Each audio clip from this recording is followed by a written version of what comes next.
Hey, it's Scott Petrak with another episode of the Brown Zone Coverage Podcast. The Browns improved to 6-8 and kept alive their remote playoff chances with a 13-3 win over the Baltimore Ravens last Saturday. Next up are the New Orleans Saints on Christmas Eve at what promises to be a frigid, windy First Energy Stadium. To discuss everything is Dave Chudowsky of Go, the WKYC Morning News. Hey, Chud. God, how are you? Number one, Merry Christmas. Yeah, same to you, bud. Thank you. Appreciate it. I guess I keep telling people I feel like Keanu Reeves in the Matrix, like dodging, like the bullets or whatever's coming your way, like with sickness and the weather. It's like we have all these obstacles, and it's just happy to be here, right? Yeah, no, you're exactly right. You read my mind on that, buddy. There's all kinds of stuff to deal with these days. No doubt. So we're taping this on Friday. But I think that actually not a terrible thing. I know we like to do it earlier in the week, but there's just so much to talk about. But I think before we get back to the win over the Ravens, I think we got to talk about tomorrow first with this weather. I mean, it's what a factor. I saw that you retweeted someone that no New Orleans media, local media is going to be able to get here. And obviously, I mean, fans who are going to the game tomorrow, what to look for. But the weather is certainly the main story here. Yeah, it really is. And I'm not a guy that pays super close attention to the weather, except if I'm playing golf, right? To see if it's going to be raining or not. But this is a week where you can't ignore it. It's similar to that Buffalo game, right, where they moved it from Buffalo to Detroit, where you had to really focus on it. But now they're actually going to play in the conditions, right? That game was moved to Detroit. They played in a dome. That felt like a weird circumstance where Buffalo got dumped on. There's nothing you can do about it. They're going to play through it, and it's going to be wind, and it's going to be extreme cold, and there's a chance of snow, right? So you throw all of it together, and it just affects every part of the game. And Kevin Stefanski was sick of talking about it by the end of the week. I said something to him as he walked up the podium on, I think it's Tuesday, and he walked by, and I sit on the aisle, so he walks by every day, and I just said, are you going to be warm enough? He's like, yeah, I'll be fine. Don't make a big deal about it. I'm like, all right. So I knew he didn't really want to talk about it too much. And then Thursday, he gets 6 questions in a row. Somebody asked him about his wardrobe, and he wouldn't even answer. He just stared at the person asking the question because he's like, all right. So they know it's going to be bad. They know they have to be ready for it. But I think there's an element of you don't want it to get in your head. You don't want it to become more than it is. But it's certainly a factor, and it's interesting, right? Nick Chubb's going to go sleeveless. Daniel Njoku's going to warm up without a shirt, which, these guys are tough dudes, and they're young and in great shape. But it's still interesting, right? Because it's going to be freezing. And if you're in the stands or standing on the sideline, it's going to be really, really cold. The wind's going to be whipping. So you have the mental part of it, right? You got to prepare to be cold. And then you have, how does it affect the game? Will you be able to throw the ball if it's blowing 30 miles an hour consistently? Makes it really hard to do that. The kicking game, it feels like it's going to be a field position game, so you need to be able to punt it. When you have those chances to kick field goals or extra points even, you got to make them. Do you go for 2 instead of kicking extra points, right? I think all those things are going to become a factor or have the potential to become issues Saturday, and I think it's going to be really fascinating to watch how it plays out. Man, so no shirt, Njoku is going to warm up. I mean, what, why? Well, number one, he loves to show off his upper body. Right. if you watch him practice, he practices as much as he can without a shirt on. He sits in the locker room without a shirt on. He just loves to show off, and it's become a ritual for him. That's what he does. He warms up every game without a shirt on, and he's not going to change that for, what could be minus 20-degree wind chill. It seems ridiculous. You would hope that he doesn't stay out there too long, right? But that's what he said he's going to do. Nick Chubb said he's going to go sleeveless. All the offensive line usually do. You wonder about, you got cold ball on cold skin. Is it more potential to fumble? I don't know. I think that's something to pay attention to. I understand that Nick just he said, I don't want to change anything. So he practices with no sleeves, plays with no sleeves. And I get that. I understand that. But if you're just your average layman who's, going to be cold sitting in the press box, that feels like a crazy decision to make. Yeah. There was never any talk about moving this game, though, was there? I mean, no, I didn't hear anything, and it entered my mind multiple times, Judd. And I thought about it, and I talked to some people inside the building, and it never really materialized to anything where I felt like I had to make a formal, inquiry to the NFL or anything. It just never got to that point. And it looks like, I mean, who knows, right? But it looks like the worst stuff's going to be, we're taping this Friday. So today, not that it won't be bad Saturday, and that's bitter cold.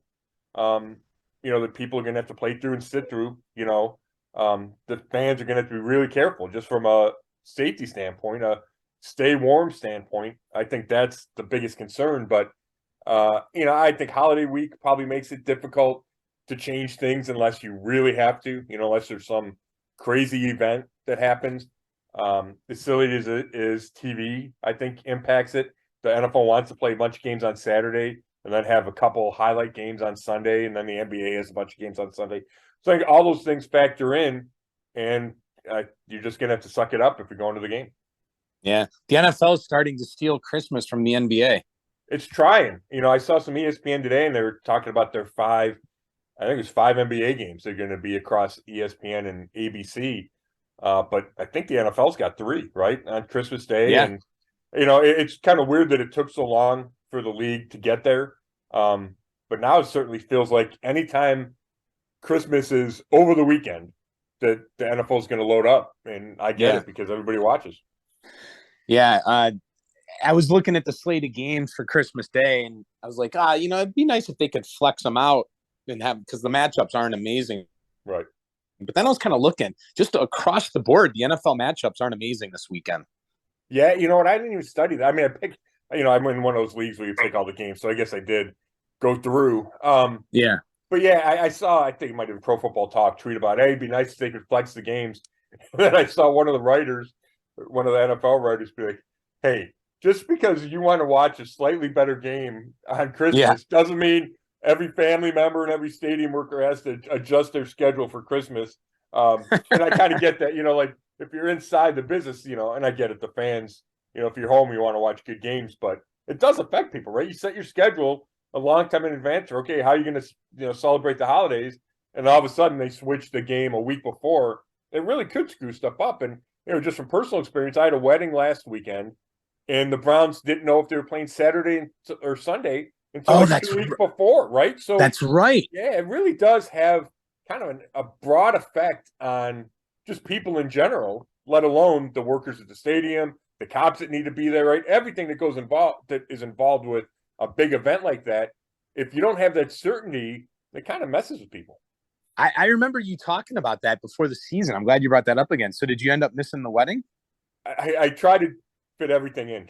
I actually went to the ceremony, went to the game, left the game a little bit early, went to the wedding, watched the end of the game from the wedding. I had other people helping me out writing.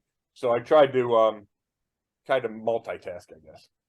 I'll tell you, Scott, your readers, if they don't understand what you do for them, they better, because you are a dedicated man.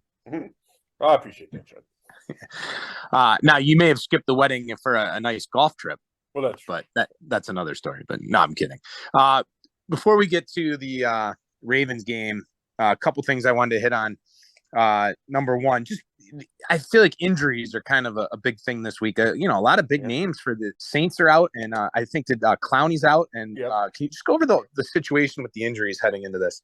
Yeah, Clowney's out for the Browns. John Johnson III, the safety, who's coming off a really good game against Baltimore, probably his best game of the year. He had a forced fumble and a recovery, made some tackles, was in on that key fourth down stop, the 4th and 1 stop early in the game that set a tone.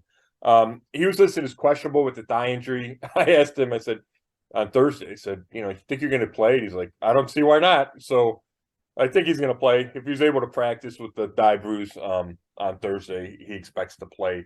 So it's only Clowney, which, he hasn't had the sack production. He's only got 2 sacks all year, but he's been active lately, and he does have an impact against the run, against the pass. It could be a run game. The Saints could run it 45 times. Right? Like, I don't think that's out of the question, given the conditions, right? How it plays out. And you need your best run defender. So that will be a loss for the Browns. Alex Wright will take his place. Chase Winovich and Isaiah Thomas will play more in the rotation. And Wright's pretty good against the run, but he's not Clowney good. Wright doesn't have a sack yet. I talked to him this week, and he said he's getting closer. And it's just been such an adjustment going from UAB to NFL linemen. Like, you just said, they're so good. You need your moves and techniques need to be so sound, and he's really had to develop them. Where now he feels like he's there, and a sack's gonna come. But he said it was tougher than he thought. That transition going against just big time linemen, play in, play out, was kind of more difficult than he thought. But that's it for the Browns. Myles Garrett missed 2 days with an illness, but was back Thursday. He's going to play. Nick Chubb has a foot injury, didn't practice for 2 days, but did Thursday. He's going to play. So it's really Clowney for the Browns. And they're getting Ethan Posick back. The center that played really well early in the year got hurt against Buffalo, missed 4 games with the MCL sprain. He said it was a partial tear. He's back, and he practiced this week. He's going to be in your starting lineup. They said he looked good at practice. So that's a boost for the line. It's a boost for the run game. Again, if you think Chubb and Hunt are going to run, and Watson, right, they could run 45 times. It's nice having your center in there because there was certainly a drop-off to Yelder Forholt, just who doesn't have that experience as a center. And then for the Saints, they have some issues. Chris Olave, the outstanding rookie receiver out of Ohio State, he's not going to play. He's got a hamstring injury. He's out. And he's their leading receiver. He's really good. He's got like 1 drop on the year. Jarvis Landry, right, everybody knows him, has not had a big year for New Orleans. Has dealt with injuries. But if he had been healthy, you never know, right? He could come in here, be motivated, make a key play or two. But he went on IR with an ankle injury, so he's out and out for the season. And then they got a couple other guys. Pete Werner, the linebacker, he's out. And then the question mark is Marshawn Lattimore. He's missed a bunch of games. The corner out of Ohio State with an abdominal injury. He's questionable. They said this is as close as it's been to going, so we'll see if he actually plays. But no Olave, no Landry, no Werner. I mean, those are big guys for the Saints. Yeah, certainly. How about Pro Bowl honors? The right to playing a flag football game now, or I mean, it's so much prestige now, right? Like, that's all it is, right? Because people quit watching the game anyway, right? And then there are a bunch of players that wouldn't go. So now, doesn't it feel like just like a line on your resume, which is fine, and I think they need to be recognized. Like, the players need to be recognized, and maybe the flag football thing with the Peyton and Eli Manning, maybe that'll rejuvenate it. I don't know, but. It's certainly a big honor, and it's, it's Joe Bitonio, Myles Garrett, and Nick Chubb. The 3 of them, it's 3 straight years that the threesome is going together. And then you had a bunch of alternates. Amari Cooper, Denzel Ward, Jack Conklin, Wyatt Teller, and David Njoku. Yeah, Chubb again, man. Is this 4 straight years? Oh, it's it's all but his rookie year. So, 4 straight years. Yeah, that's impressive. Wow. All right. Let's move on now. Let's get before we'll break down the game a little bit more and do prediction at the end. But I think we've got, let's get back to the Ravens game. And we both were wrong. We both picked the Ravens to win that game. I don't think we were alone, but I think there were plenty of people thinking the Browns could win that game. I don't think we were locked into it being a guarantee. I think but I think maybe what I thought maybe, let's put it this way. I am impressed at the Browns and their ability to keep fighting. They keep proving all year long to bounce back. They certainly are not quitters, and give them credit. And I didn't think we both said that they hadn't quit on the season. Neither of us thought that. But I thought there was an element to last week of, you think playoff chances are kind of 1%. It's cold out. I don't know how much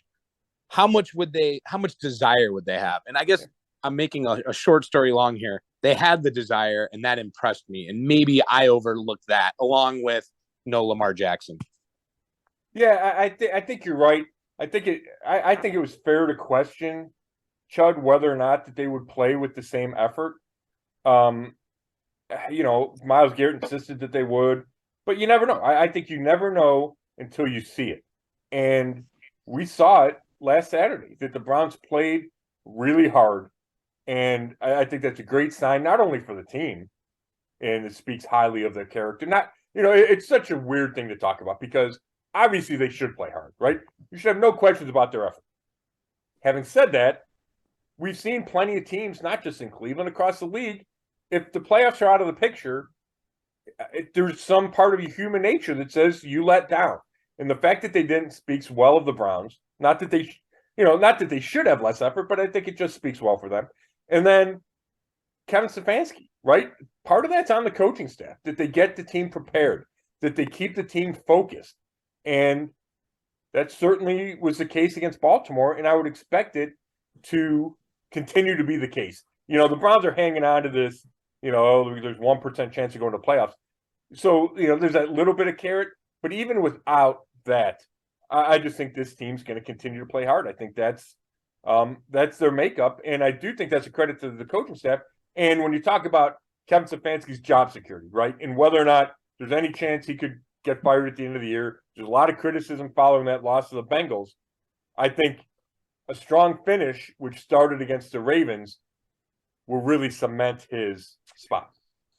Well, it's funny that was on my ideas of things to talk about, and I saw that you were in the locker room for Watson supporting Stefanski and saying, I guess was the main reason, a big reason. But that to me right there, that is all I needed to hear to tell you that Kevin Stefanski's not getting fired this year. That's my opinion. When you listen, they put all that money into Watson and they're riding on him to be the savior. And he says that to me is all I needed to hear to think Stefanski's fine. No, you're exactly right. You're exactly right, Chud. And, you'd heard that was part of it, but I don't think Watson had ever been that vocal and that specific about the role Stefanski played in him deciding to come here, right? And, whether or not he would have said the same thing if he had landed somewhere else, the fact is he's here. Stefanski was part of that. Now, that doesn't mean they're always going to be united. It doesn't mean at some point Watson might say, hey, I think we could have a better coach, right? Like, I'm not happy with the circumstance, but it certainly feels right now that he's all in with Kevin Stefanski. He likes the system. He likes what he can do in this system. He likes it not all being on himself, the ability to run the ball as a team, right? The offensive line in front of him, all of that. But it starts with Kevin Stefanski. So I think you're exactly right. If, now if they finish the season, 6-11, dropping their last 3, would that talk surface? Maybe about Stefanski's future, but I do think the Watson thing would overrule any of that. And you couple that with the win over the Ravens, and I think we can probably stop talking about that unless something significant changes, right? I think your point is really well taken. Yeah. And back to the Ravens game, just frustrating too to watch that game and think that, man, if they could have just done this more often, especially the defense, right? I mean, it just felt like this is the team that, we wanted to see. And just the inconsistency of this Cleveland Browns team is frustrating. Oh, there's no doubt about it. Now, I think if you looked at Ravens game, it's interesting because, 13 points is not a lot, and the weather was a factor, but not a crazy factor. The defense gave up 198 yards rushing. So that's been an issue all year. But what the difference was is they kept the Ravens out of the end zone. And that was critical plays at critical times. And that's been missing. And we've talked about it, right? You got to make a big play here. You got to get that takeaway here. And it had just not been there at a lot of big moments throughout the season. And I mentioned the John Johnson being in on that 4th and 1 stop. That was a huge play in the game. I think it was the Ravens' first or second drive. And they get inside the 10, go for it on 4th and 1. And it was 3rd and short and 4th and short, I think. And the Browns got back-to-back stops. Keeps them out of any points, out of the end zone, and no points. That's huge. And then you start the second half. Ravens go on a drive. Denzel Ward takes the ball away from Deshaun Jackson. Big pick. Browns go on the only touchdown drive of the game. Next drive for the Ravens, John Johnson III forces a fumble, recovers it.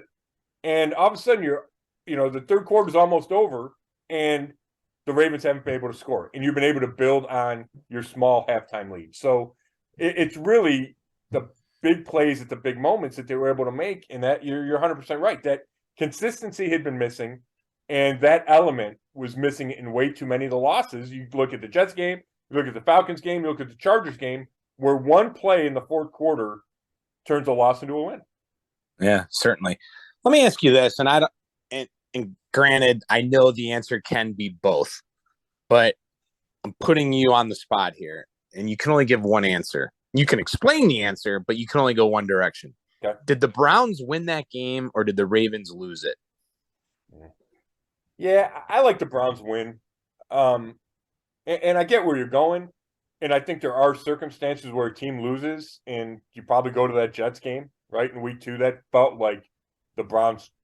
It didn't feel like the Browns lost that game, right? You're up 13. You could have taken a knee, all those things, right? We beat that to death. So that was a loss. This didn't feel like the Ravens. I don't think the Ravens handed it to the Browns. I thought the Browns made big plays. The fourth down, like everything I just talked about, the fourth down stop, the 2 takeaways. The Browns really attacked on those plays. They scored enough. They ran the clock out at the end when they needed to. So all of that to me feels like the Browns took that game.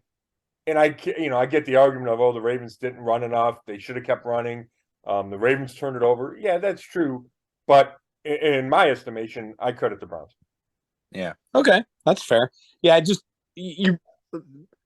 thought the Ravens made some poor decisions and obviously executed poorly. But I think you make some good points, no question. Kicking game though. Any thoughts on that? Yeah, I think we talked so much about K-York early in the year, right? And now there's a reason to worry. There's reason to be concerned. Now, this is not they need to cut K-York. It's not, oh my God, it was a disastrous draft pick. It's he needs to figure some stuff out. And it starts with he needs to strike the ball better, more consistent. And that may seem so simple, but it's not. Like the kick he missed low and left against the Ravens, he had the same miss, I think it was against Tampa Bay. That has nothing to do with the stadium. It has nothing to do with the weather. He just missed the ball. And the same thing happened on 2 kickoffs in the Dome in Houston. So they're trying to kick it deep in the end zone, and he winds up hitting squib kicks. Like, that's not hitting the ball like you're supposed to hit it.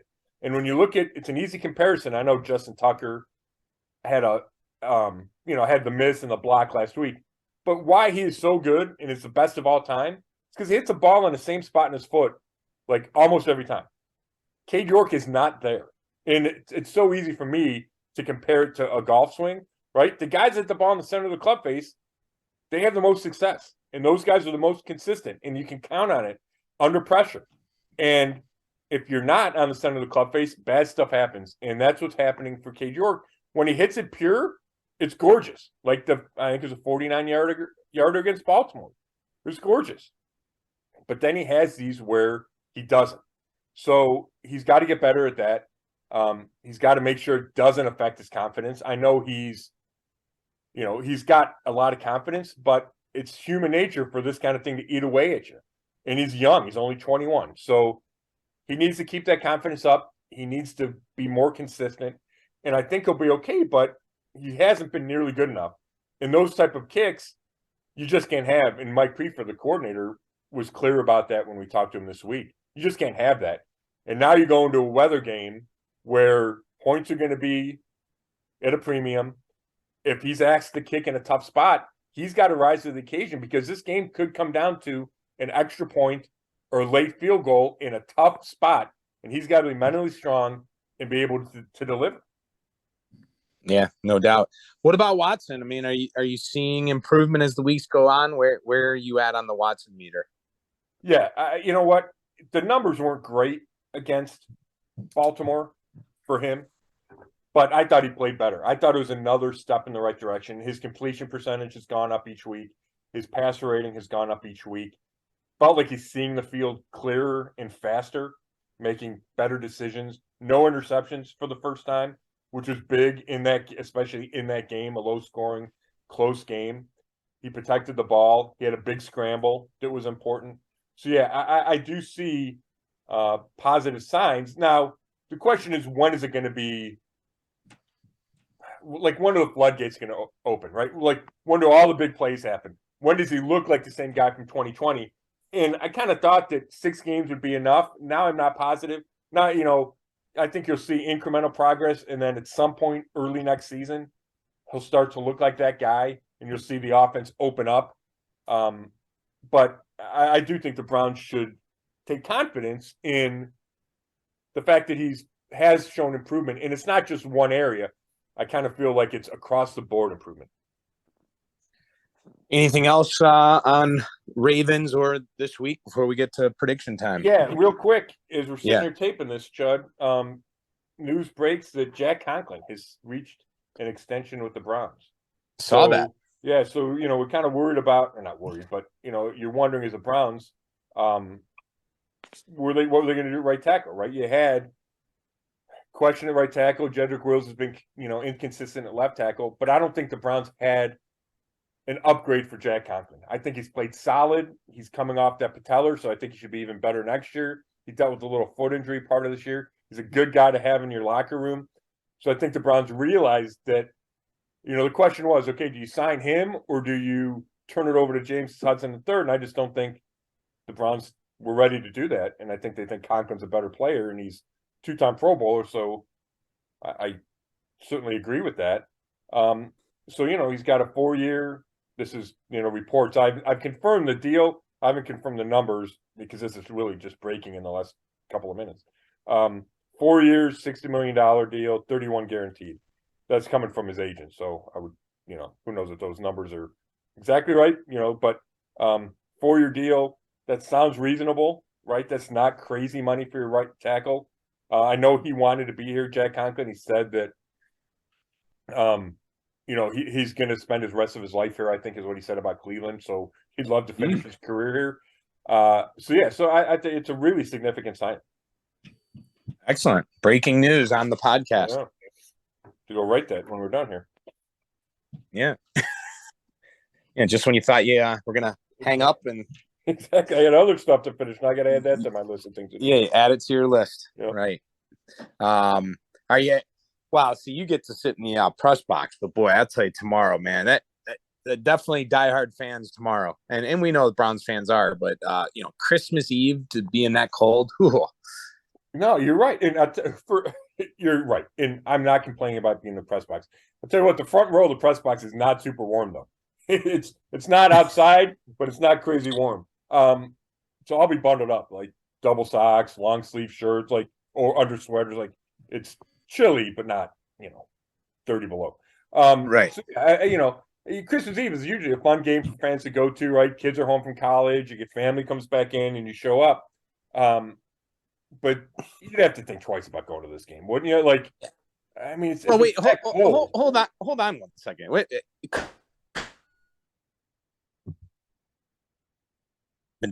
was like, how many have we had in recent years? Over since they've been back. Oh, I'm saying it might be fun with kids home and family and stuff, but the Browns have had some horrendous Christmas Eve games since they've returned to the NFL. Yeah, you're probably right. I probably blocked some of them out, Chud.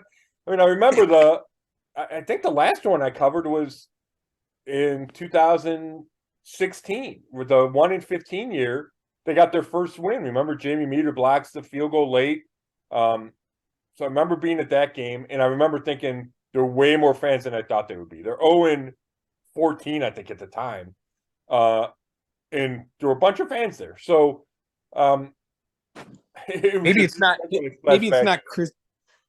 Christmas Eve exactly, but just the game that surrounds Christmas. Oh, sure.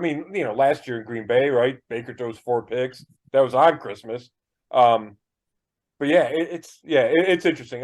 There's been a lot of there's certainly been a lot of games around the holidays where the Browns don't look good, right?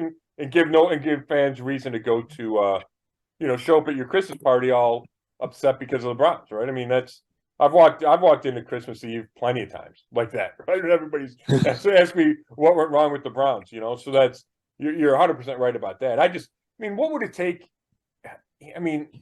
you really have to be a diehard fan to show up tomorrow, wouldn't you? Like to sit outside in that weather, like it's really extreme. Like I'm curious to see how many people show up, and God bless everybody that does, but it feels like a lot of reasons not to go.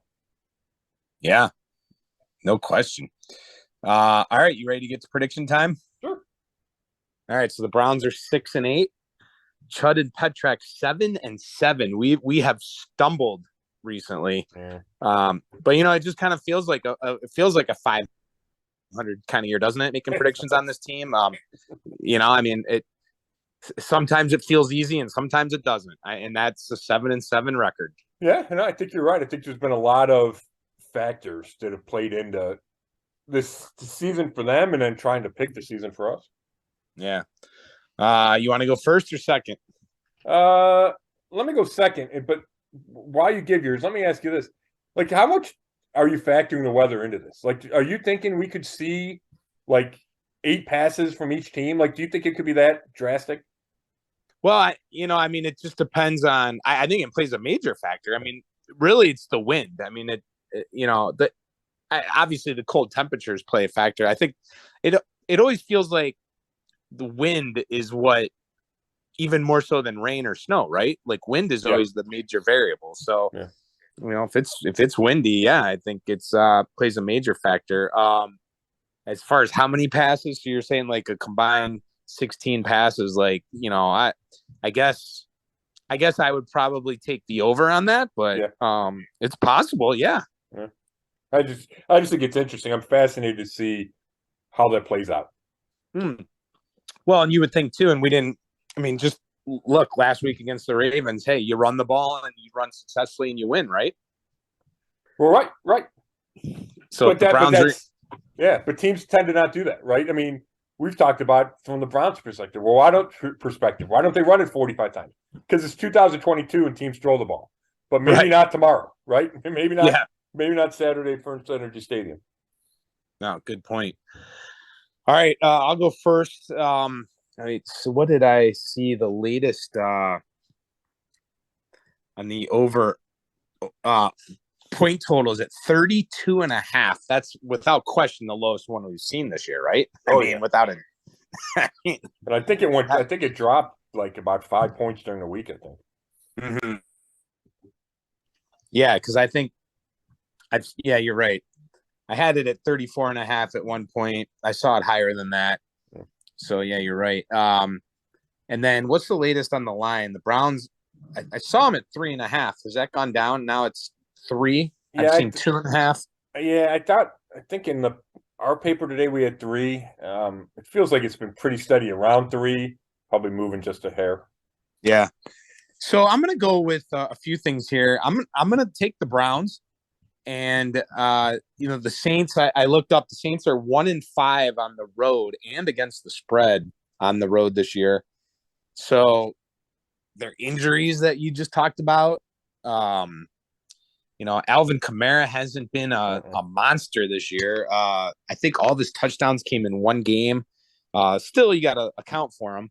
But I just I think that if the Browns can feed off of that defensive performance last week, the defense can kind of lead the charge. Watson does just enough. And I'm going to go 13-6 Browns. Not married to that score. I guess I'm factoring that based on the over-under and the weather. That could mean a Saints touchdown, missed extra point, 2 field goals. I don't know. Sure. Okay. Feel comfortable in a Browns win. Wouldn't be shocked if they. Yeah, so there wouldn't be a shock factor there. But I feel pretty comfortable going Browns. So I'm going to go Browns. How about you? Yeah, I'm kind of with you. I was trying to, you play out. You talked about, extra points and that. I was trying to play out a scenario where, okay, maybe there's a couple missed extra points. Maybe there's a 2-point conversion mixed in. So I got a little different score than I probably normally would. I'm going Browns 22-16. I think both teams will have success running the ball.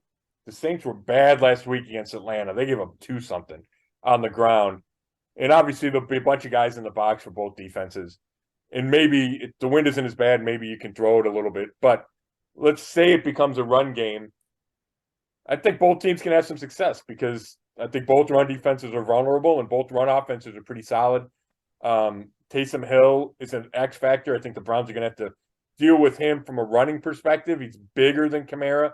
He runs downhill.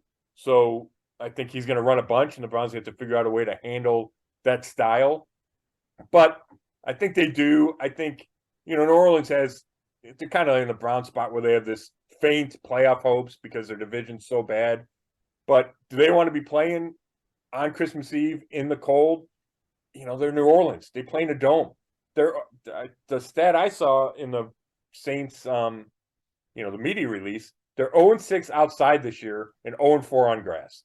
So, if you're looking for reasons as a Browns fan to be confident, I think there it is right there. You would assume the Browns have the edge in punting and kicking, given that the Saints don't kick in bad weather very often. Corey Bojorquez, the punter for the Browns, has kicked in Buffalo and Green Bay, right, and Cleveland. So he's used to it. If it's a field position game, I think that factors in. If quarterbacks matter, I like Deshaun Watson over Andy Dalton, even though Dalton's having a really good year. So I just think it kind of feels like a game where the Browns do what they're supposed to do, which is beat a dome team at home in bad weather on a holiday, right? It feels like this is a game the Browns should win, so I'm going to pick them to win 22-16.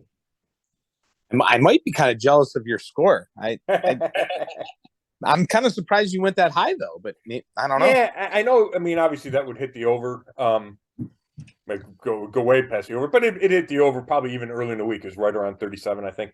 But yeah, I just feel like you're going to see maybe a couple of big runs. I don't know if it'll be a 2-yard. I do think you might see Chubb get through the line and maybe go for one, or the same thing with Kamara or Hill. So, yeah, I'm not positive if that score is going to be right, but that's what I was thinking.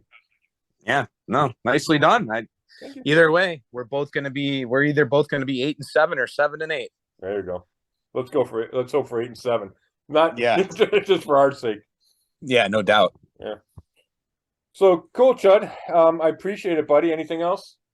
We're good? No, I'm good, man. Let's get a win tomorrow. Let's get a win tomorrow on Saturday. Enjoy your Christmas again. Merry Christmas to everyone out there. Hope you have a safe and warm weekend, and hopefully we're talking about a win next week. Yeah, sounds good. Merry Christmas, everybody. I'm going to go write about Jack Conklin signing a contract extension.